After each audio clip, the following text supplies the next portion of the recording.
வணக்கம் நண்பர்களே, இந்த வீடியோவில் நம்ம என்ன பார்க்க போகிறோம்னா ஃப்ளைட் டிக்கெட் கம்மியான விலையில் எப்படி நம்ம டிக்கெட் புக் பண்ணுவது என்பதை பற்றி தான் நம்ம பார்க்க போகிறோம். அதுக்கு முன்னாடி நம்ம சேனலை மறக்காமல் சப்ஸ்கிரைப் பண்ணிடுங்க. வாங்க வீடியோக்குள்ளே போகலாம். ஃப்ளைட் டிக்கெட் கம்மியான விலையில் நம்ம டிக்கெட் புக் பண்ணணும்னா ஃபஸ்ட்டு நம்ம தெரிஞ்சுக்க வேண்டிய விஷயம் என்னென்னா ஃப்ளைட்டில் எப்படி டிக்கெட் ஃபேர் மாறுது அப்படின்னு நம்ம கம்பல்சரி தெரிஞ்சுக்கணும். அப்படி தெரிஞ்சால் தான் நம்ம கம்மியான விலைக்கு நம்ம டிக்கெட் புக் பண்ண முடியும். உதாரணமாக ஒரு ஃப்ளைட்டில் 100 டிக்கெட் இருக்குன்னா அந்த 100 டிக்கெட்டுடைய ஃபேரை எப்படி ஃபிக்ஸ் பண்ணுவாங்கன்னா ஸ்லாபாக பிரிப்பாங்க.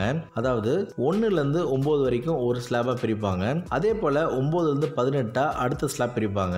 அதே போல் 9 இன்க்ரீஸ் ஆகிட்டே இருக்கும். ஒவ்வொரு ஸ்லாபுக்கும் ஒவ்வொரு ரேட் ஃபிக்ஸ் பண்ணுவாங்க.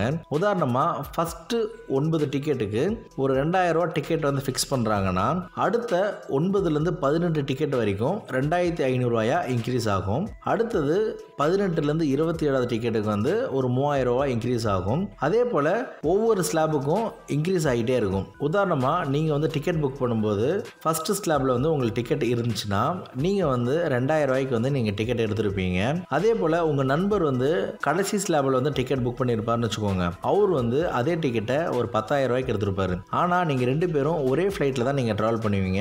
நீங்கள் பே பண்ணது 2000 ரூபா, உங்கள் ஃப்ரெண்டு பே பண்ணது 10,000 ரூபா. அதனால் நம்ம எப்போ ஃப்ளைட்டில் ட்ராவல் பண்ணுறோமோ அதுக்கு முன்னாடி ஒரு மாதமோ இல்லை 2 மாதத்துக்கு முன்னாடி நீங்கள் டிக்கெட் புக் பண்ணீங்கன்னா உங்களுக்கு கம்மியான ஃபேர் கிடைக்கிறதுக்கான வாய்ப்புகள் அதிகம். சிம்பிளாக சொல்லணும்னா ஃப்ளைட்டில் சீட்டு ஃபுல் ஆகிறதுக்கு முன்னாடி நம்ம டிக்கெட் புக் பண்ணால் ஆட்டோமேட்டிக்காக நம்மளுக்கு கம்மியாக கிடைக்கும். அடுத்தது நம்ம தெரிஞ்சுக்க வேண்டிய என்னன்னா ஃப்ளைட் டிக்கெட் யாருக்கிட்ட டிக்கெட் புக் பண்ணால் கம்மியாகும்? ஏர்போர்ட் ஆஃபீஸ்லையா, இல்லை வெப்சைட் அட்ரஸ்லையா, இல்லை டிராவல் ஏஜென்ட் மூலிமா டிக்கெட் புக் பண்ணால் கம்மியாகுமா அப்படின்னு கேட்டிங்கன்னா கண்டிப்பாக ஆன்லைன்லேயே நம்மளே டிக்கெட் புக் பண்ணாதான் கம்மியாகும். அது ஏன்னா ஏர்போர்ட்டில் ஒரு ஆஃபீஸ் இருக்கும், அந்தந்த ஏர்லைன்ஸுக்கான அஃபிஷியல் ஆஃபீஸ் இருக்கும். அந்த ஏர்லைன்ஸில் போய் நீங்கள் டிக்கெட் புக் பண்ணால் அங்கே ஒரு சர்வீஸ் சார்ஜஸ் போட்டு தான் உங்களுக்கு டிக்கெட் இஷ்யூ பண்ணுவாங்க.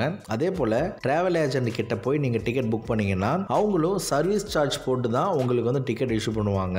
நீங்களே ஆன்லைனில் நீங்கள் டிக்கெட் புக் பண்ணீங்கன்னா உங்களுக்கு ஃப்ளைட் டிக்கெட் ஃபேர் கம்மியாக கிடைக்கும். ஆன்லைனில் நீங்கள் டிக்கெட் புக் பண்ணும்போது கவனமாக இருக்கணும். ஏன்னா உங்களுடைய பேர் கரெக்டாக ஸ்பெல்லிங் மிஸ்டேக் இல்லாமல் என்ட்ரு பண்ணணும். உங்களோட டேட் ஆஃப் பர்த், உங்களுடைய டாக்குமெண்ட் நம்பர் எல்லாமே கரெக்டாக என்ட்ரு பண்ணுற மாதிரி நீங்கள் இருந்தீங்கன்னா நீங்கள் ஆன்லைனில் நீங்கள் டிக்கெட் புக் பண்ணலாம். ஏன்னா உங்களுடைய நேமை மிஸ்மேட்சாக நீங்கள் டைப் பண்ணிங்கன்னா நீங்கள் ஃப்ளைட்டில் ட்ராவல் பண்ண முடியாது. உங்கள் டாக்குமெண்ட்டில் என்ன பேர் இருக்கோ, என்ன ஸ்பெல்லிங் இருக்கோ அந்த ஸ்பெல்லிங்கோட தான் உங்கள் டிக்கெட் இஷ்யூ பண்ணணும். இது போல் ஃப்ளைட் சம்மந்தமாக உங்களுக்கு நாலேஜ் இருந்துச்சுன்னா நீங்கள் ஆன்லைனில் நீங்கள் டிக்கெட் புக் பண்ணலாம். இது எல்லாமே டொமஸ்டிக் ட்ராவலுக்கு ரொம்ப ஈஸியாக இருக்கும். சப்போஸ் நீங்கள் அப்ராட் போகிறீங்கன்னா நீங்கள் ஆன்லைனில் டிக்கெட் பண்ணாமல் ஏஜென்ட் மூலியமாவோ இல்லை ஏர்போர்ட்டில் போய் நீங்கள் டிக்கெட் புக் பண்ணால் நல்லது. ஏன்னா இதில் நிறைய டாக்குமெண்ட் இருக்குது. பாஸ்போர்ட் இருக்குது, விசா இருக்குது, அதே போல் உங்களுடைய நேமும் இருக்குது. பாஸ்போர்ட்டில் இருக்கிற நேம் என்ட்ரு பண்ணணும். இது போல் நிறைய விஷயங்கள் இருக்கிறதுனால நீங்கள் ஆன்லைனில் வெல்வெஸ்டாக இருந்தீங்கன்னா ஆன்லைனில் நீங்கள் டிக்கெட் புக் பண்ணலாம். அப்படி இல்லைன்னா டிராவல் ஏஜென்ட் மூலிமா நீங்கள் டிக்கெட் புக் பண்ணுவது மிக சிறந்தது. நான் கொடுத்த தகவல் உங்களுக்கு பயனுள்ளதாக இருந்திருக்கும் நம்புறேன். இந்த வீடியோ உங்களோட ஃப்ரெண்ட்ஸ் அண்ட் ஃபேமிலிக்கு யாருக்காவது தேவைப்பட்டால் அவங்களுக்கு இந்த வீடியோ ஷேர் பண்ணுங்கள். ஃப்ளைட் சம்மந்தமாக வேறு ஏதாவது கேள்வி இருந்தால் கமெண்ட் செக்ஷனில் கமெண்ட் பண்ணுங்கள். கண்டிப்பாக உங்களுக்கு நான் ரிப்ளை பண்ணுவேன். மேலும் ஃப்ளைட் சம்மந்தமான வீடியோகளுக்கு நம்ம சேனலை மறக்காமல் சப்ஸ்கிரைப் பண்ணிடுங்க. நன்றி, வணக்கம்.